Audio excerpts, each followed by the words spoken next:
Guys, jadi hari ini topiknya adalah yang harus kamu prioritaskan dalam perjalanan spiritual kamu. Misalnya apa yang harus kamu pelajari secara spiritual gitu kan. Jadi kan kita kan dalam belajar hal-hal spiritual kan tidak pernah berhenti ya. Kayaknya makin kita belajar satu ilmu spiritual tuh kayak nggak habis-habis gitu, kayaknya sampai meninggal pun kita nggak akan pernah berhenti belajar gitu.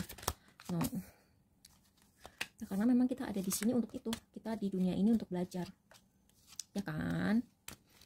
Decknya Queen of Cups. Jadi apapun ini akan bisa meningkatkan apa ya, intuisi kamu. Intuisi kamu akan lebih terasa dengan kamu melakukan hal ini. Oke? Jadi buat kalian yang pilih pile 1, apa yang harus kamu lakukan? Wheel of Fortune, the Hierophant. The Wheel of Fortune sama the Hierophant ini kayaknya tuh kamu tuh harus berhenti terlalu meyakini bahwa orang tuh either punya bakat spiritual atau enggak. Jadi kamu nih tipe orang yang mikir, oh kalau orang udah lahir indigo berarti ya dia bisa indigo. Kalau dia lahir tidak seperti itu ya mau gimana lagi gitu. Kamu tuh harus berhenti mindset seperti itu. Pola pikir kamu sama apa ya? Mindset tuh apa ya? Pola pikir ya. Apa tuh? Jadi kamu tuh mentalitasnya tuh kayak nggak boleh cepet menyerah gitu. Jadi kalau kamu pengen mendalami sebuah kemampuan spiritual, ya coba aja kamu pelajari dulu gitu. Kalau memang nggak bisa gitu ya, mungkin itu memang bukan bukan apa ya, bukan jalur yang kamu tempuh, tapi kamu bisa menempuh cara lain gitu. Misalnya kamu tuh berharap bisa ini contoh aja ya, ini contoh aja, mungkin kamu berharap bisa baca pikiran orang gitu ya, terus kamu tuh nggak bisa gitu loh, kayak ngebaca pikiran orang terus ngeliat ke kehidupan orang gitu. Tapi kalau kamu tidak dikasih kemampuan itu gitu ya, ya mohon maaf gitu, mungkin kamu memang mungkin niat kamu nggak benar. Sorry ya kalian jangan aku di sini berniat ngebantu kamu, karena gini, banyak orang yang sekedar pengen bisa astral projection atau dia bisa ngebaca pikiran orang karena dia punya niat-niat yang nggak baik. Mungkin dia punya niat, oh kalau gue bisa ngintipin orang gue bisa lebih gampang bersaing sama mereka gitu. Mungkin kamu tuh gimana ya, punya kemampuan spiritual itu kan perlu level kedewasaan tersendiri gitu. Kamu tuh ibaratnya gini, kalau nyokap aku gitu ya selalu ngajarin aku dari kecil, orang yang lahir dengan privilege gitu ya, itu sebenarnya cobaan dari Tuhan. Kamu kalau dikasih privilege itu, apa yang akan kamu lakukan dengan privilege tersebut? Apakah kamu akan bagi-bagi ke fakir miskin, atau apakah itu akan menjadikan kamu asshole atau menjadikan kamu sombong gitu kan? Itu kan dua hal yang berbeda gitu. Sama-sama lahir kaya, tapi yang satu mungkin dia jadi royal sama orang, terus kayak misi hidupnya adalah membantu orang yang kurang mampu, yang satunya lagi dia cuman sombong aja gitu. Jadi di sini mungkin ini pelajaran untuk kamu juga gitu. Jadi mungkin kemampuan itu akan datang ke kamu setelah kamu kayak gimana ya, aduh aku ngomongnya kok gini amat jadinya. Kayak kita harus ngebersihin hati kita dulu gitu. Kita nggak mungkin dikasih sebuah kemampuan kalau hati kita belum bersih. Karena gini, kalau misalnya aku tiba-tiba dikasih kemampuan astral projection tapi hati aku nggak bersih, aku akan ngintipin musuh aku gitu. Kalau misalnya aku dikasih kemampuan menerawang, bukan menerawang lewat kartu ya, kalau membaca kartu itu kan satu hal, menerawang itu yang literally dia tuh kayak bisa nutup mata terus kayak ngelihat realita kehidupan orang yang nggak ditunjukkan orang lain gitu. Dia bisa ngebaca rahasianya gitu. Seandainya aku dikasih kemampuan kayak begitu, belum tentu aku akan bisa ngejaga privasi orang gitu. Jadi kayak kayaknya hal yang harus kamu pelajari adalah pendewasaan diri. Tapi ya nggak apa-apa, kamu tetap coba gitu. Apapun ilmu yang ingin kamu dalami ya silakan dalami aja, coba gitu. Tapi harus disertai dengan ngebersihin hati kita gitu. Oke? Berat ya yang ini, yang pal 1. Buat yang pal 2, kamu itu fondasinya kurang ini. Fondasinya kurang kuat. Jadi misalnya gini, kamu pengen bisa baca tarot. Ya, kamu pengen bisa baca tarot, terus kamu pengen buru-buru bikin YouTube channel. Terus kamu ngelihat banyak channel YouTube yang kayak misalnya dia ngambil kartu gitu ya, terus dia kayak asal ngebaca gambarnya aja, dan dia ngaku itu ngebaca intuitif, padahal dia belum pernah mempelajari pakemnya gitu. Nah di sini advice-nya adalah kamu harus belajar pakem. Ini bukan pertama kalinya aku ngebaca, dan advice-nya adalah harus belajar pakem, karena belajar pakem itu beda banget. Impact-nya itu beda banget gitu. Orang kalau mau belajar pakem itu itu menjadi pengaruh yang sangat positif ketika dia ngebaca tarot gitu. Jadi kalau misalnya kita ngebaca tarot asal ngelihat gambarnya aja gitu kan, banyak kan orang zaman sekarang kayak ngakunya tarot intuitif tapi dia kayak asal ngeliat gambarnya aja gitu. Oh kucing, berarti kamu kayak kucing gitu kan. Itu kan nggak bisa juga. Ini Nine of Cups di sini, ini adalah kartu kepuasan, dan kepuasannya itu kayak ini kebalik. Jadi kamu diminta jangan cepat puas, kamu harus, misalnya kamu belajar tarot gitu ya, kamu harus baca sebanyak-banyaknya buku pakem. Tapi terserah, kalau misalnya kamu mau jadi reader yang intuitif ya nggak apa-apa, tapi kamu harus tahu pakem gitu. Jadi ketika kamu ngomong, oh aku ngeliat kucing secara intuitif berarti kamu gini, tapi kamu dalam hati juga harus tetap tahu bahwa Nine of Cups itu kartu kepuasan, kartu wish come true, kartu permintaan yang dikabulkan gitu kan. Terus ini kan kartu fondasi ya, Four of Wands ini kan kartu fondasi, dan ini kartu terbalik gitu. Dan ada satu lagi ya, kalau misalnya kartu terbalik, kalau kartu Four of Wands ini dia itu kan kartu keluarga ya. Jadi kamu tuh juga harus memperbaiki hubungan kamu sama keluarga kamu.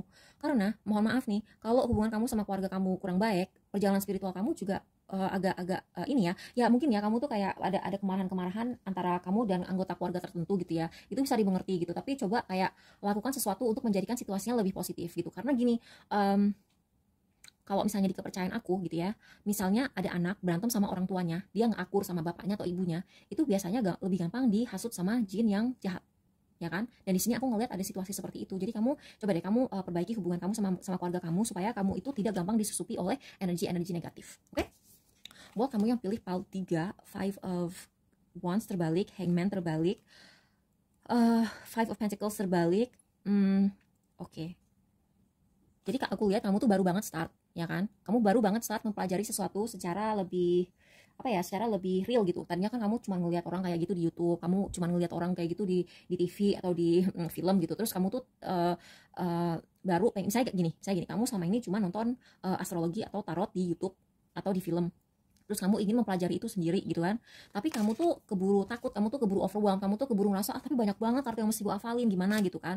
Terus di sini juga kayaknya tuh kayak kamu tuh overthinking dan kamu tuh keteteran. Ini kan juga pergolakan batin dan kamu juga kayak ragu gitu kalau gue ngelakuin ini bener atau enggak gitu. Jadi kayaknya kamu harus berdiam. Ini kan kartu yang berdiam untuk berpikir secara mendalam gitu kan. Cuman kan dia datang dalam keadaan terbalik. Jadi kamu untuk sementara tuh kayak diminta untuk mengamati dan belajarnya tuh pelan-pelan gitu. Jadi jangan kalau misalnya kamu gitu ya pengen belajar tarot atau pengen belajar astrologi, terus kamu ngarep gitu dalam sebulan atau 2 bulan atau bahkan cuma setengah tahun kamu akan beres ngerti semuanya, ya kamu jangan terlalu keras sama diri kamu gitu. Jadi pelan-pelan aja, pasti kamu akan pada akhirnya ngerti gitu. Tapi kamu jangan terlalu ngoyo gitu loh. Kamu dibawa santai aja.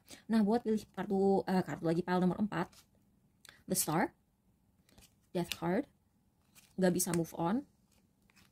Ini kayaknya buat kalian yang udah punya ini khusus buat orang yang punya channel YouTube atau TikTok ya. Kalau ini kan yang 3 lagi kan belum tentu gitu kan. Kalau ini aku ngerasa kamu itu sedih karena kamu merasa dicuekin. Kamu ngerasa nggak ada yang nonton konten kamu. Atau kamu ngerasa bahwa yang nonton konten kamu itu adalah audiens yang bukan target audiens kamu. Terus kamu bingung gitu, kenapa channel gue nggak berkembang-kembang? Atau kenapa video yang gue bikin nggak pernah viral gitu. Nah di sini sebenarnya ini sorry ya kalau agak kejam gitu ya, tapi kamu tuh jangan pelajarin hal spiritual cuman buat bikin konten gitu, ngerti nggak? Ini nggak akan resonate buat semua orang sih, jujur aja. Kayak file keempat ini adalah file yang kayaknya akan resonate ke paling sedikit orang gitu ya. Tapi kamu tuh nggak usah terlalu ngikutin tren gitu. Jadi kalau misalnya trennya orang itu bikin readingan twin flame gitu ya, sedangkan kamu tuh juga agak ragu gitu, percaya nggak ya gue sama twin flame? Kok kayaknya ini kayak kepercayaan yang dibikin untuk manipulasi orang atau kayak memasukkan orang ke abusive relationship gitu. Mungkin kamu ngerasa agak ragu di situ. Kamu tuh jangan patah semangat ketika kamu bikin konten itu beda dari yang lain, tapi nggak sepopuler yang lain gitu. Karena kadang tuh kayak ya udah biarin aja, orang lain tuh kan punya gaya-gayanya sendiri. Kamu pada akhirnya akan menarik orang-orang yang sefrekuensi sama kamu gitu. Dan mungkin kamu memang bukan orang yang frekuensinya tuh rata-rata gitu. Ya aku nggak bilang kamu spesial ya. Aku paling nggak suka ketika orang bilang kamu spesial, kamu pick me, kamu beda sendiri gitu kan. Itu kan pick me banget ya. Tapi kamu itu mungkin targetnya itu memang untuk menemani orang-orang yang seperti kamu gitu, karena kamu beda sehingga kamu akan menarik audiens orang-orang yang sama-sama beda gitu. Tapi orang yang beda ini tidak banyak. Nah di sini kamu, maaf ya, kamu emang dari awalnya emang udah salah gitu. Kayak kamu tuh kayak ya aku sih belak-belakan aja ya, aku kan bukan tarot reader yang akan selalu bilang kamu bener, kamu bener, aku selalu di pihak kamu ya. Kadang-kadang aku juga nggak akan selalu di pihak orang yang nonton video aku gitu ya. Sorry aja kalau misalnya mau unsubscribe ya silakan gitu. Tapi di sini kayaknya kamu harus berhenti mikirin followers, harus berhenti mikirin subscribers, terus kayak nge-like, siapa yang komen, siapa yang bilang resonate nggak resonate, udah lupain aja. Kamu sebaiknya fokus mikirin ya bikin reading yang otentik aja gitu, bikin reading sesuai kata hati kamu. Nanti ketika kamu bikin reading sesuai kata hati kamu, klien nonton itu akan datang dengan sendirinya dan mereka akan lebih nyambung sama kamu gitu. Ini jenis-jenis orang yang seandainya kamu ketemu di dunia nyata gitu ya, mereka akan temenan sama kamu gitu loh, yang sefrekuensi. Kamu akan nemu yang sefrekuensi. Jadi jangan patah semangat. Oke, bye bye, makasih udah nonton.